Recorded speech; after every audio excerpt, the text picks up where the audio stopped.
The chain rule is actually arguably the most used derivative technique. Luckily today, we're not going to get into messy ones. I just want you to understand how to use it and when to use it and understand the notation for it. So what I found works best with this section is not to do it the way books or the internet or anything like that presents it, because if I start with the notation, I get the deer in the headlights from a lot of people because the notation is really messy. I'll show you on the next page. Take a look. Doesn't this look confusing? Just like at first glance, Sam, don't you just a little bit kind of puke in your mouth and go, whoa, what's that rule? It's kind of lots of, and even if I change the functions to h of w of q of x, well then what does my notation become?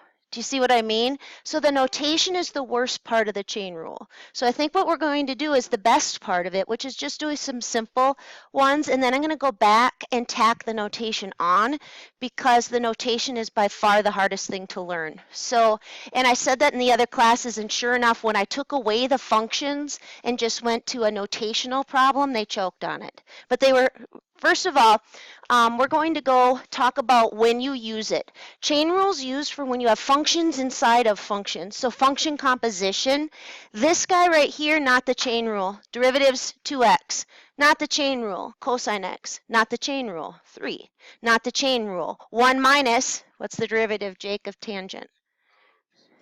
Done. Not chain rule. These are all chain rule, and before I tell you, it's really important that in your brain you don't classify them as F and G or U and Y like it says in your notes. I have to teach you how to do that, but we're going to think about them as inside and outside functions that are layered or packed. So you have x squared minus 1 packed inside of a square root or a power function. That's how I want you to think of them. On this one, you have 5x, a line, packed inside of a trig function. We're going to think of them being packed. This guy right here has a line, 3x minus 2, packed inside of a polynomial. Does that make sense? So you're going to think about how they're packed. This last one right here is x minus, and it's actually written, it's really this. If you were to write it correctly, this is x squared packed inside of tangent. But if it was like this, it's really important that you understand that that's tangent x packed inside a squaring function. Do you get what I mean by packing? Because that's what you're going to have. And you're going to have them packed. I think the most we do today is a 4 layered chain, but it's so important that you know who's packed inside of who. So even before I go do just a simple unpacking of this guy, I want you to look at this. How about if I wrote sine to the 4th of 3x minus 1? How many functions do you think I see? I call them boxes, but how many functions do I see when I look at that expression? What do you think? I see things packed. How many layers or how many chains or how many boxes? Basically, how many functions are there? Yeah, 3, right? What are they? A line. Yep. A quartic. Yep. And a trig function. Now, who's packed inside of who? The way it's written, it's pretty hard to tell. So every time you have these powers, I'm going to tell you to go put it on the outside. Now you can tell me who the inside function is. Who's the very most inside function, or the inner box or the inner chain? 3x minus 1. The line is packed inside of which function? Sine, and they're both packed inside of a quartic or a 4th degree. So we're going to think about them as being packed. You unpack them from the outside in. So we're going to deal with the 4th degree, then the sine, then the line. Does that make sense? So you tack them like it's kind of, some people say like this one would be like a peanut M&M. This is considered the candy shell. This is the chocolate, and that's the nut. All right, I don't call them that. I actually call the 3x minus 1, I always call it the guts, like the very guts of the inside. So I haven't done any chain rule yet. I'm going to go do one without. All right, so this guy right here can be done without the chain rule because I could just FOIL it. So let's go do that really quickly. Outside and inside would both be 15x, right? Boom, no problem. And then when I take the derivative, we've been doing the power rule. This should be like so painless, right? 50x plus 30. And we're done. Super easy, right, Paige? But now watch me make it very difficult with just doing one thing. Like probably we'd have to wait for Paige a good 10 to 15 minutes if she did this one that way. All I did now is make it to the 12th. You should go, are you serious? I've got to multiply that all out? And the answer is yes without the chain rule. All right?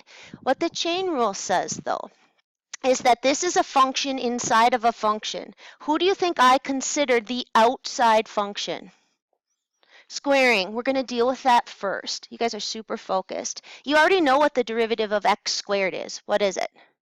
2x. The derivative of u squared with respect to u would be 2u. The derivative of w squared dw would be 2w. So you're going to pretend that's just, I covered up, our book says to use the variable u for that, but you're just going to do 2, bring it out front, knock the power down, run, and then leave the inside function, or what I call the guts, intact. Or some books will say, eat the candy coating, right? And now I have to deal with the inside or the chocolate. That kind of bugs me. So I call this, now you need the derivative of the guts. What do I consider the guts? This line. What's the derivative of 5x plus 3? 5, yeah, awesome. So I end up with 10 times 5x plus 3. You'll notice I have the exact same derivative. Now you might say, I like this way better over here, LaRue. Great. But the minute I make this a 12, watch what Paige can now do. This would have been a 12. This would have been an 11. And this would have been an 11. Don't do it in your notes. And that would have been a 60, and she's done. Meanwhile, Christian's sitting there writing his third 5x plus 3 in the expansion, right? So chain rule is super powerful. So I'm going to ask this question, when do we use it? Because that's important. If you don't know when to use it, it's not very helpful. When do we use it?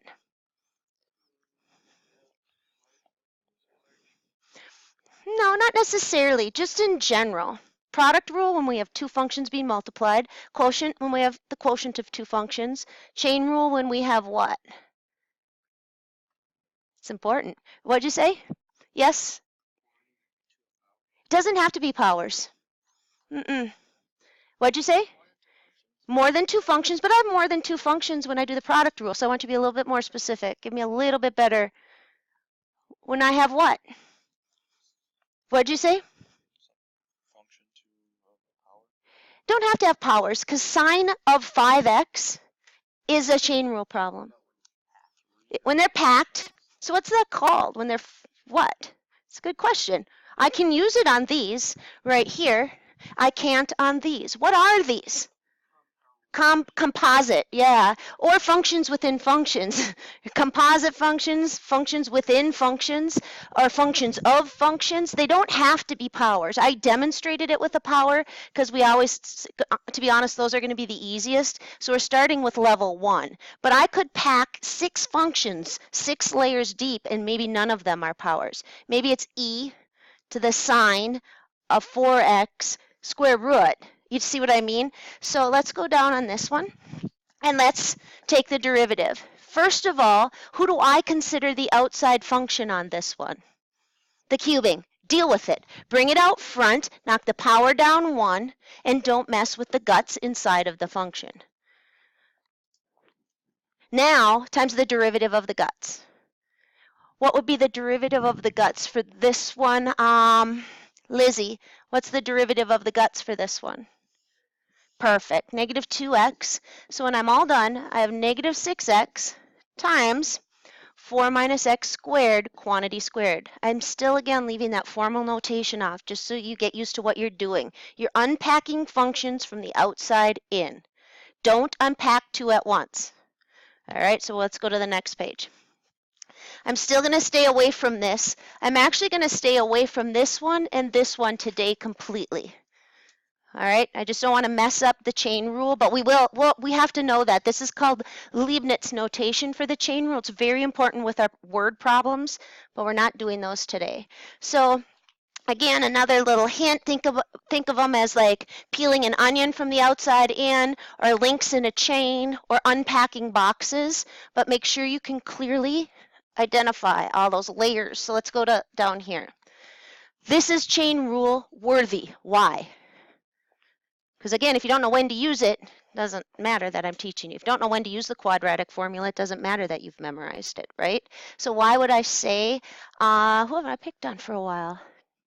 I'm pretty equal picker on her in this class. Kaden, why would I say this is chain rule worthy? A function and a function, or a composite, right? Not composite. Yeah, no. So identify those layers. Identify it as your quadratic tucked inside or under a root. This is actually going to be a power rule problem, right, Allison? Who do I consider the outside function? Yes. And what do we do with powers? And I'm purposely covering that up with my hand because I don't care what it is. It could be 8 other boxes packed in here. I don't care. I deal with the outside one first. I leave all other boxes unpacked, and I use my rule. Then, Allison, what's the derivative of the guts? Perfect. You still need to clean it up like we always have. These actually clean up nicer than product and quotient rule. They clean up nicer. Because when you checked your book work, didn't you find that you still had to add some fractions or you still had to clean things up? These usually clean up as quickly as this. Cancel, cancel, x on the top, root x squared minus 1 on the bottom. Today, when they're nice chain rule only problems, they clean up nice. Tomorrow gets messy. So let's go look at part B. Again, I'm keeping all notation off, but after B, I'm going to insert some. Kellen, I haven't picked on you today. Who is considered the outside function? Sine. I don't care if sine of a zillion things, it doesn't matter to me. I do sine's derivative first, and what's its derivative? Yes, he's going to just, boom, cosine. Leave whatever you're taking it of intact. Don't unpack that box. Now you do a chain, a link, times the derivative of the guts. So this can be almost pretty much done in your head. What's the derivative of our guts? 5. I'm done. Now I'm going to get some notation. All right? The formal notation for this identifies the functions as, up there you'll see up above on your notes, as f and g. So they would say that f of x is the outer function that Kellen told me was sine. So that's what they want you to kind of consider, the outer function. The inner function on here would be considered 5x. And this guy right here is f of g of x. Does that make sense? So this guy right here is putting g inside of the f function. We get it, correct? So how do we write the derivative of f of g of x with its notation? We do exactly what we've just done on all those problems I did in red. I'm going to go back to Kellen again. I said, what's the outside function? And he said sine, correct? Generically, what's the outside function? Right here. What's the outside function? F or G? F. What did I ask Kellen to do? I said, take the derivative of it. His was cosine, but in a model, this would become F prime. Do you see what I'm saying? And I said, yep, and don't touch the guts. So it's F prime of, what do you think? Don't touch those guts. F prime of g of x. Yeah, exactly. So it's actually f prime of g of x. You're not done though. I said then you need to multiply it by the derivative of the guts. So guess what we multiply it by? Generically.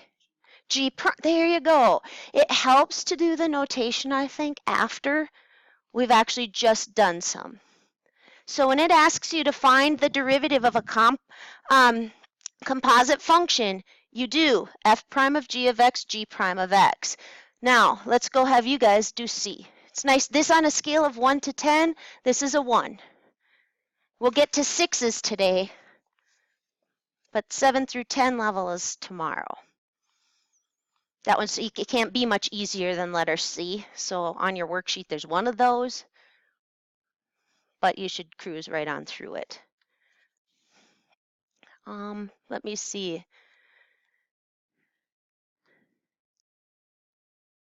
Schuster, you ready? Who's the outside function? Yeah, the exponent. So I bring it out front, right? And then what did you do with it?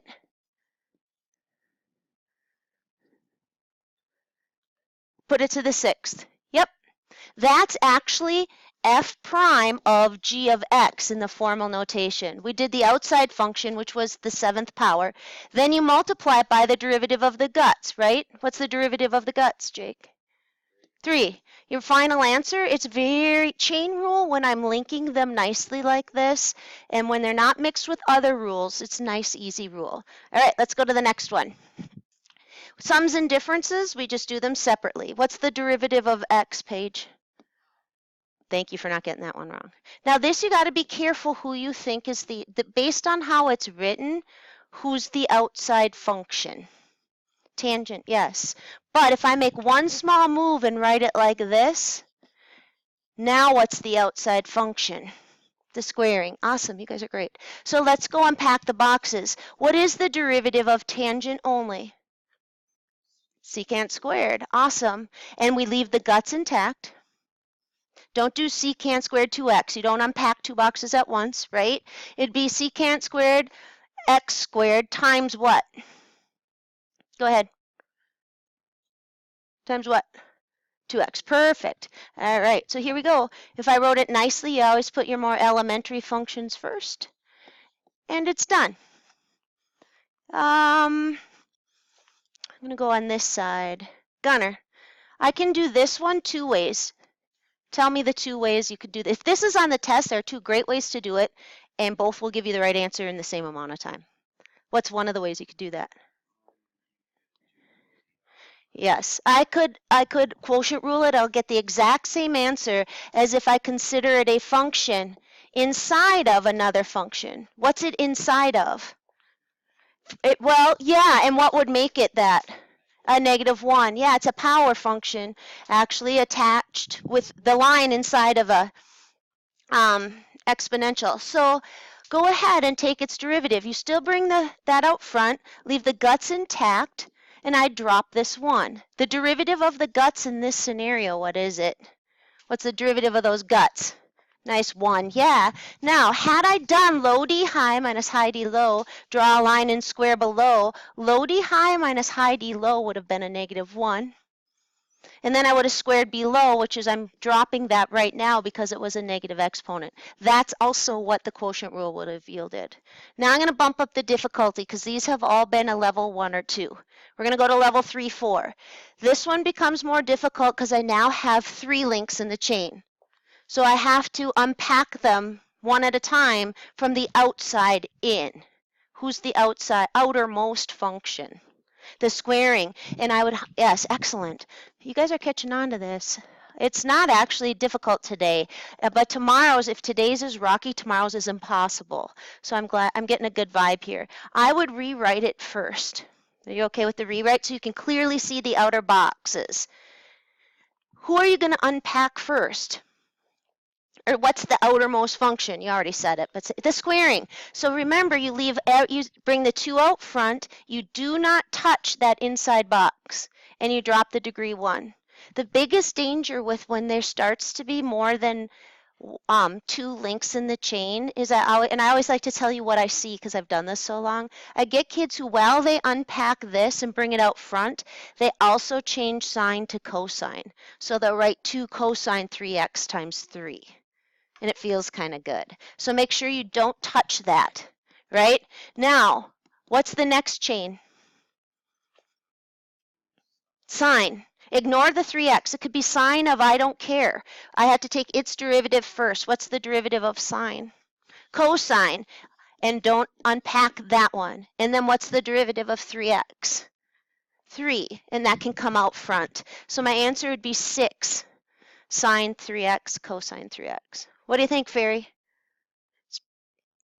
Yeah, right? Not so bad. All right, you guys go do this one. Again, on a scale of 1 to 10, that's a 2. But we're going to have the 2 down because I'm going to jump you to a 6.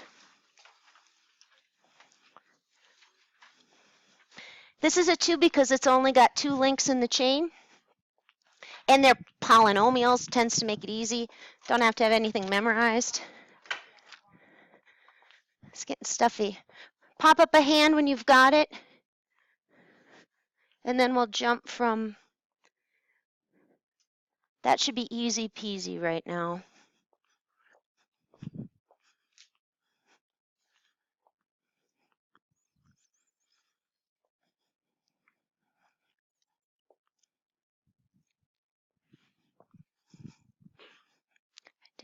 whole row. I did that. Nathan, I think you're up. I think you're the only one I haven't called on today. What do you think about that, Nathan? Do you feel bad? No, I usually don't have you aren't the last one. Usually it's right down this corridor. I forget to look down there. All right, Nathan, are you ready? Who's the outside function in this case? Yes, so bring it out front, knock it down 1, and don't touch that box. So did you write this, Nathan? And then what?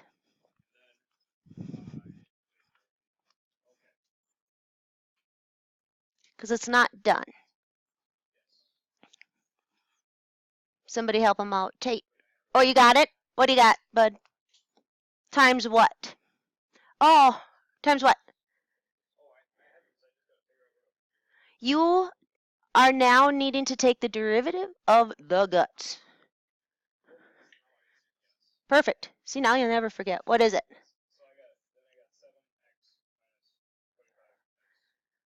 Almost. That one was good.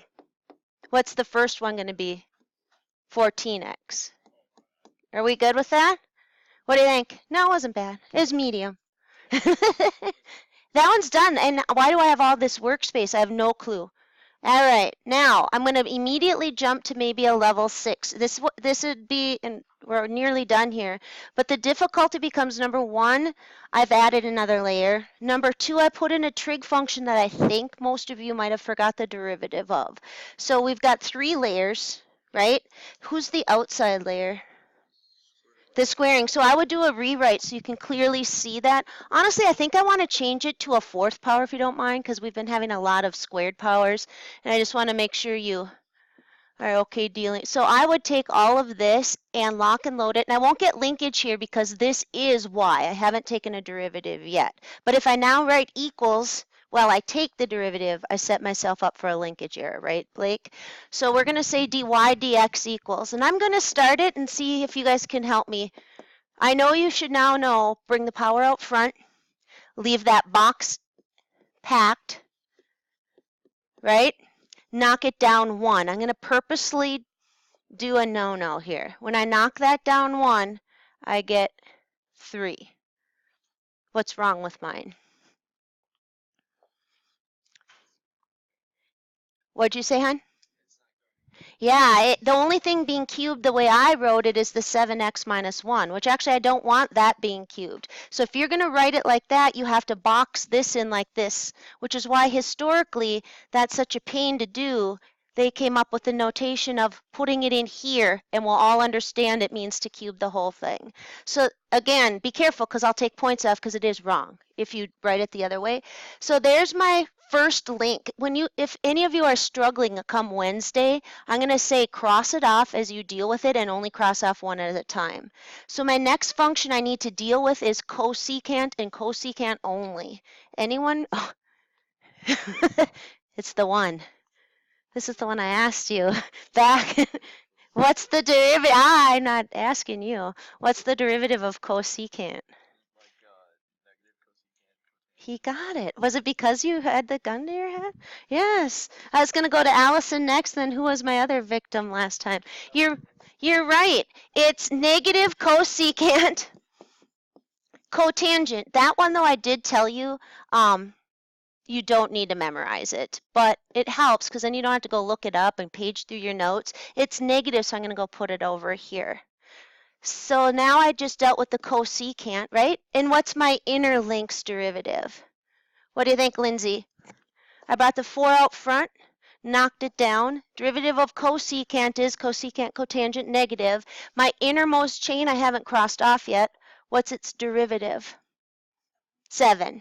Yeah, so if you don't mind, I'm going to squeeze that guy right in here, and we'll do a nice little rewrite on it. We'd have a negative 28. We would now have cosecant to the 4th, because I've got these 3 and this one, of 7x minus 1, times cotangent. All right, so last up of this kind, I want you guys to do this one. If you're good at this one, this is where I need you to be right now. We're sitting at about a level 6. It's 3 layers and one of them's trig, and that tends to be the kind that mess people up. And it needs to be rewritten before you even start it. So while you're doing that, I'm going to pass out the worksheet. 2.4a, it's about a 15-minuter. So it's due tomorrow. When they're long, I give you extra time. Then we'll take a volunteer on that guy.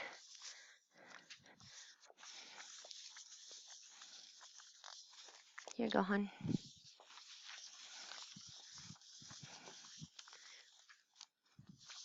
Do you have it, Devin? I'll call on you then. You feeling, how confident do you feel in your, he feels pretty confident. All right, Devin's going to talk us through it. Go ahead and tell me what you did first there, kiddo. Perfect. I would do that too. Anytime you have that stuff, that trig stuff trapped in a power, I would rewrite it. That's f of x. So now tell me how you wrote f prime and we'll decide if you're right.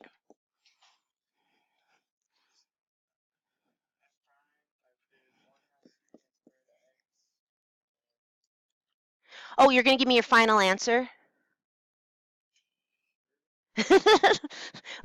Let's do it one box at a time. So let's do the outside function first. 1/2, leave the rest of it untouched, correct?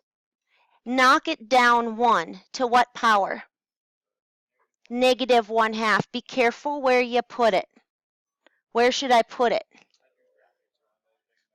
That's fine. Either brackets around the whole thing or loft it in here. I kind of like the brackets when it's a fraction like that. That's perfect. I think you were going right to your final answer. And then that got unpacked. Now what's the derivative of tangent? Secant squared. Don't deal with chain link number 3. That's done, correct? What's the derivative of 6x squared minus 1 then, Devin? Perfect. This needs to get cleaned up, but I told you they're a little less painful to clean up than your homework because that quotient rule can be a little messy. This is going to give you 6 and then the x on the top, and that's where his 6x came from, I think.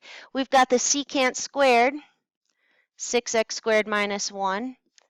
And then what did you do with this guy? On the bottom, under a root. Excellent, Caden. On the bottom, under the root. It looks far more impressive than its difficulty actually is. So now the last thing we do. This last one is what I call, we're not going to do the first two, product, quotient, but we're going to be really careful with number 18. This is actually, this is how College Board sometimes will test that you understand the rule and don't get caught up in the derivative taking. So if Sam comes across this on the AP test and he's like, oh, I know how to do the derivative of a power. I bring it out front and I knock it down 1. Right, Sam? And then he says, well, it's at 2. So he says, and he goes and does it at 2. They're going to anticipate that, and that's going to be there, and you're going to feel like you did a great job. Because you have to be careful. The outside is the power, so you do bring it up front, knock it down 1, but you don't know what f is. And you always have to multiply by the derivative of the guts. Does that make sense? So what do you think I'm going to write right here, Sam? I brought the 3 out front, I knocked it down 1 to a 2, and I multiply it by the derivative of the guts, which you don't know. So what do you think we call it? Awesome. F prime of x. And we're doing this at 2. I call this pre-measured bowls because they'll give you the values. You just need to dump them in to the correct model and then in the correct place. So this would be 3 times f of 2 is negative 3 squared times f prime of 2. What's that? 6. You'd have to multiply that out. So having said that, I'm going to have you go do number 19. I'm going to tell you only about a third of the people today have been getting that one right. So be very, very careful. By the way, Elaine, is number 19 f times g of x or f of g of x? Thank you. The first one, number 16, is f of x times, this is product rule, which we've already done one like this. This is chain. And you have to make sure you do it correctly, and I've had very few. So I'll just kind of walk through, and I'll tell you what some of the answers I've been seeing are. And I won't call out who's putting down what. Go give it a try.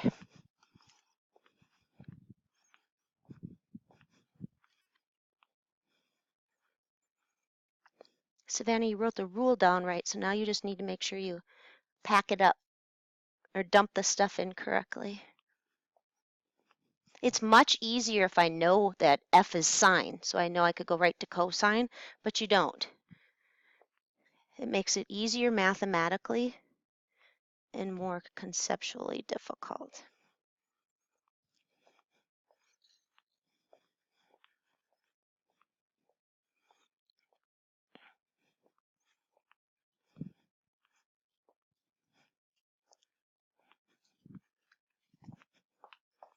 You actually got it, Daniel.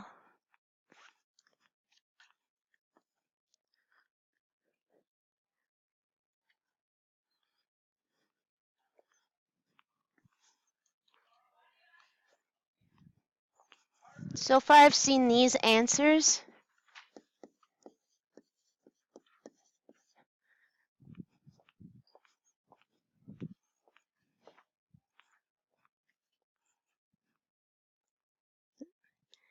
Got a new one. This has happened all day, so this is actually good. This is good. All different ideas of how to approach this. That's why it seems so easy, but that notation, oh, you're right, Bodenheimer. It ends up being -8. We'll go through that tomorrow. I'll post the answers to the worksheet. Who got a negative? I saw you were the one I saw first have it. We're done.